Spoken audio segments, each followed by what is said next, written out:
Hey everyone, it's Greg Landsman. Welcome back to The Fly-In, a podcast brought to you by the New Dems. Although today we are on the road a little bit. I walked over the Senate side. We're going to talk to a few senators about the shutdown and this fight for your health care.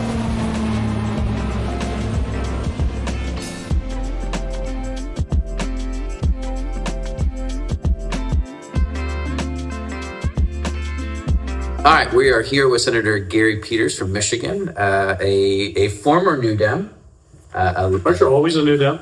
Yes, I think that's right. I think what's your brand? Your brand. That's right. But you were a New Dem in the House. I was proud of it. Now in the United States Senate, and ranking member on Homeland, and which is going to come into play in this discussion because you oversee, among other things, what's happening with federal workers. Yeah, right.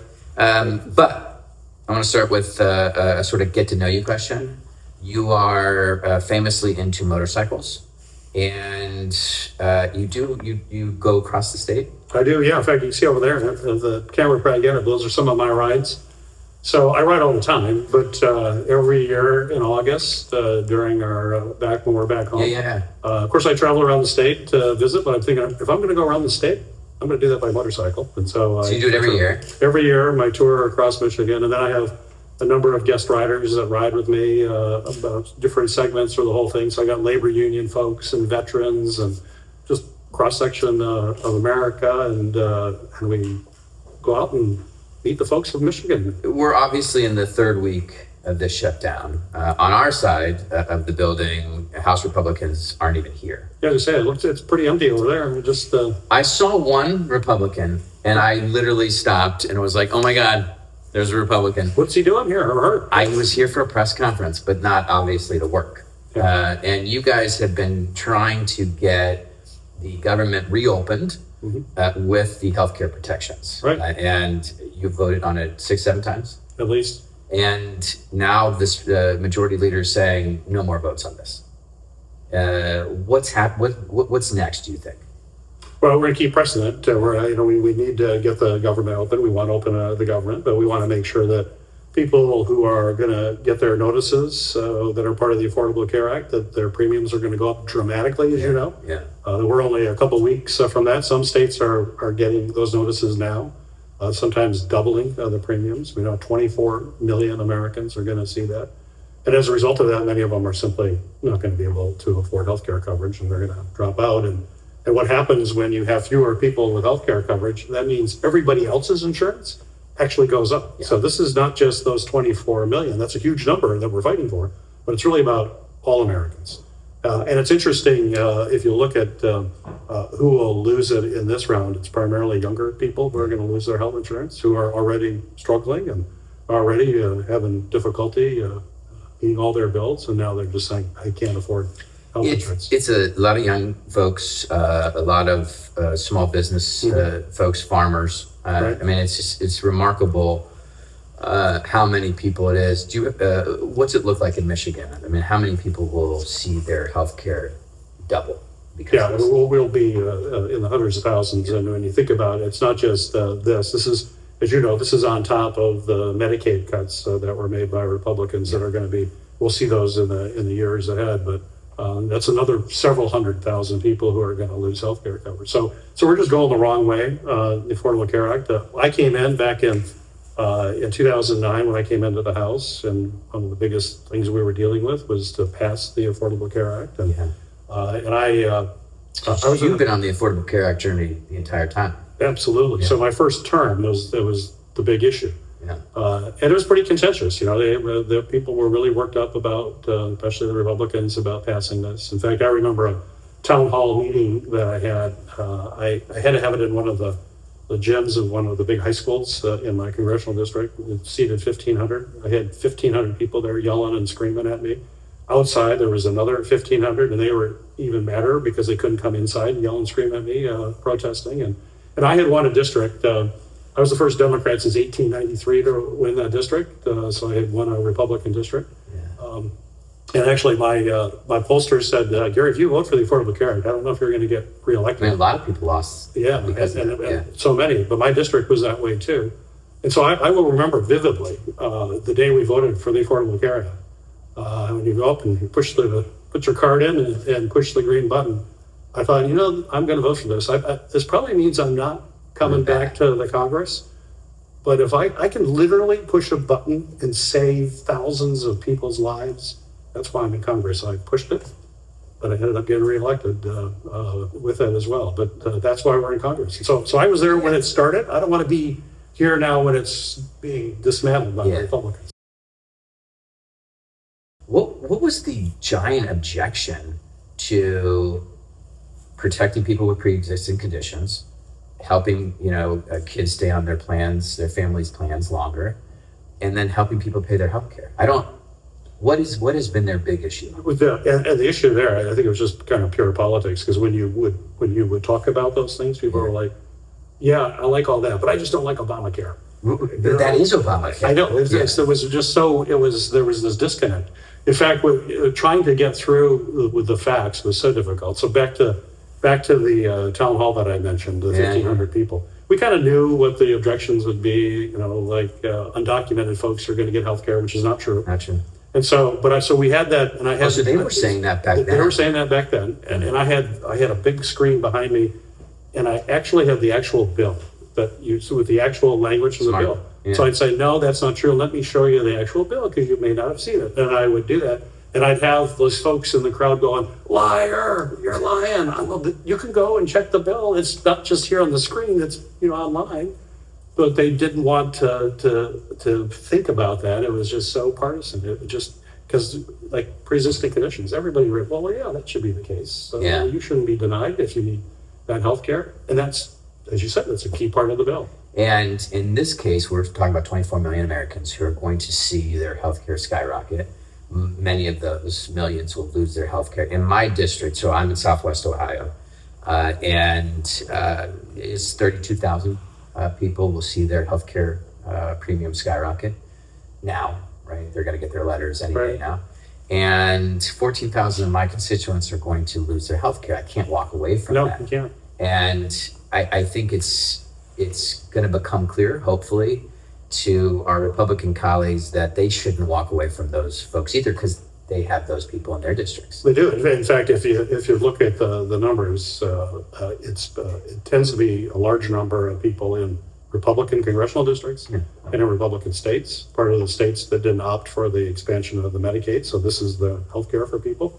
So it's actually mostly in their districts and in their states that are going to be hit. So it's surprising that they are pushing back so aggressively and saying, no, we don't want to do this. And it's an 80-20 issue. The American people want these subsidies. They want help paying for their health care. Yeah, right. Just want to be affordable. They're paying. That's the thing, they're paying. But it's got to be affordable or you can't do it. Quick game. All right. We play true or false. It's really easy. Oh, I get the... Yeah, you get to pick. Yeah. All right. Number one, if Republicans don't make a deal on health care, premiums could double starting in November. Yeah, that's true. Look at that. I already knew that one. True. Number two, the Trump administration just pledged to spend $40 billion to fund health care for the American people. They never do that. What are you talking about? That's false. Number three, the Trump administration just tried to fire 1,300 employees on the CDC, only to rehire 700 after realizing they messed up. Yeah, they mess up a lot. So that's true. That's what they did. They fired folks, and there were no rhyme or reason. And they realized, well, this doesn't make sense. And we see that over and over again. But let's be clear, they are firing a lot of folks, good, hardworking civil servants that are there providing benefits and services to the American people, and they're just being summarily let go. So we're in a really tough place right now. It's not hyperbole, right? This is the first president to fire hundreds of millions of Americans, right? Like he's intentionally firing Americans. Oh, yeah. And seems to take pleasure, which is worse. Yeah, the cruelty is kind of the point. Like he's upending their lives. He's obviously really hurting the economy. Right. But he seems to enjoy the cruelty of it. Number four, this week, Trump said grocery prices are down. Are they? True or false? They are not. That's a false here. Here we go. Get the right card. That's a false. No, prices keep going up. I think beef prices in particular. 14%. Yeah, that's an increase. 14%. Yeah. That's not cheaper. So that's what we're seeing. We're seeing prices across. We have these tariff policies that are in place, certainly going to be continuing to impact everyday families. 4 for 4. I like that. That's job. good. That's 100%. Hey, thanks for doing this. We appreciate Thank it. you. Thank you. Good to see you.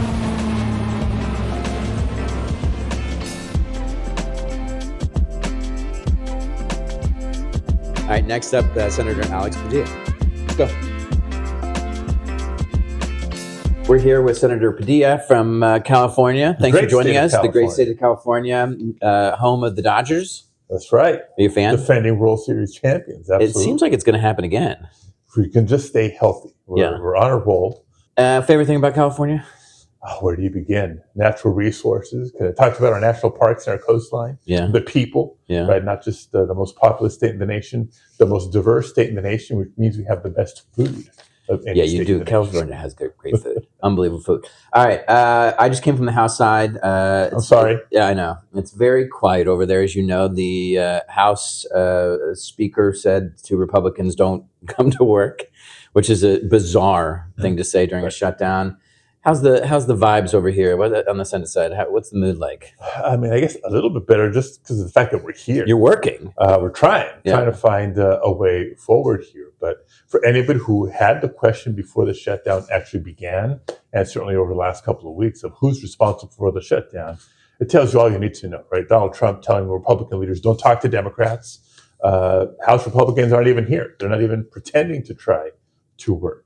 And we haven't seen much movement or budging from Senate Republicans, but we're trying to chip away by reminding them, look, Democrats are standing firm on our very common sense ask. We want to reopen government, trust me.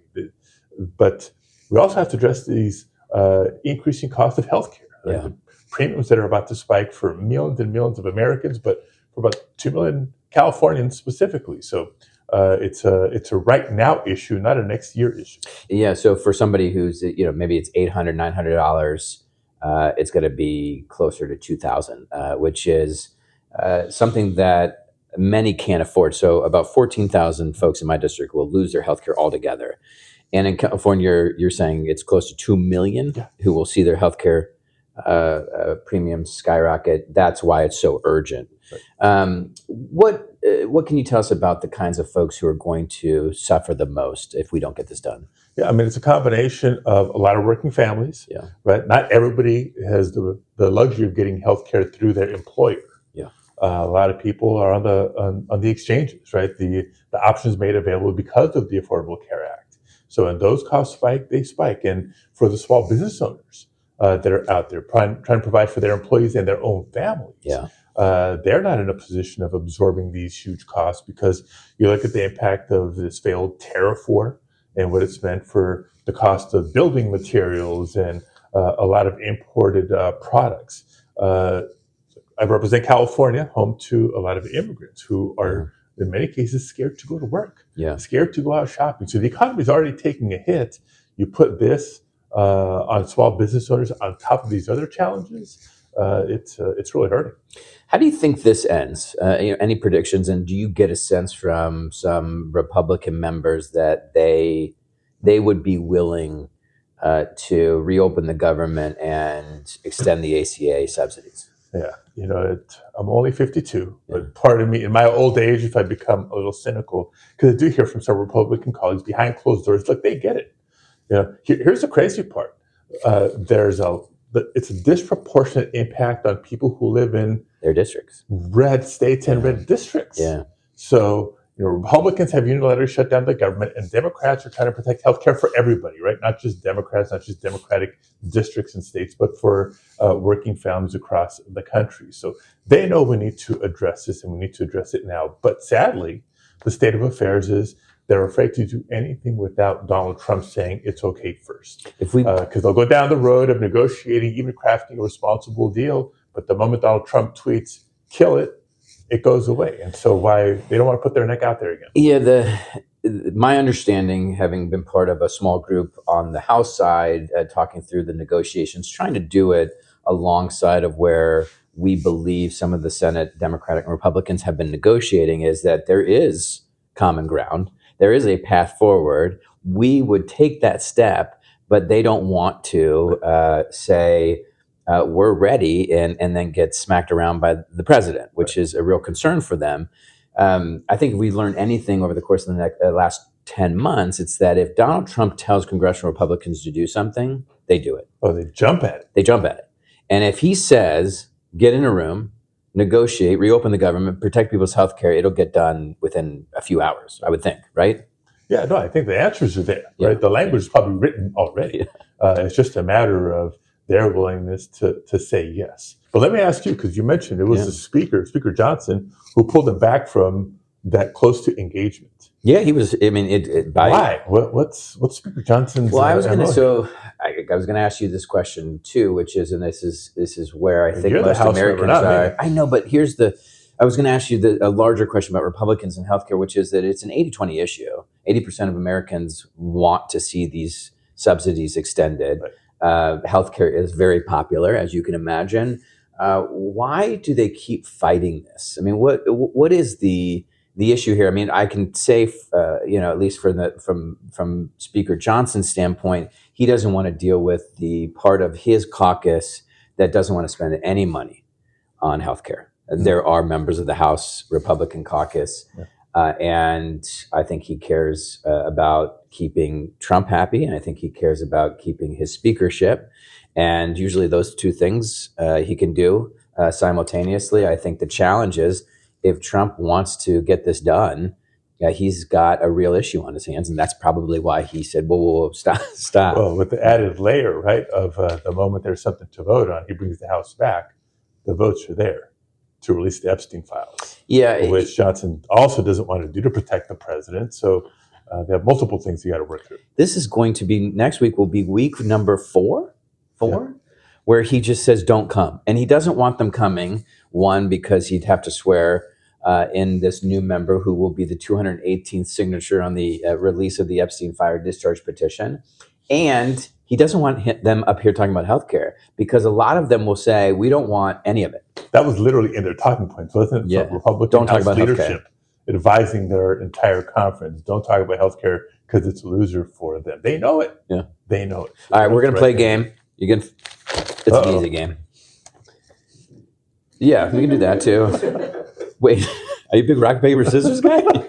My kids are. Yeah, how old are your kids? Rochambeau. I have 18, 12, and 10.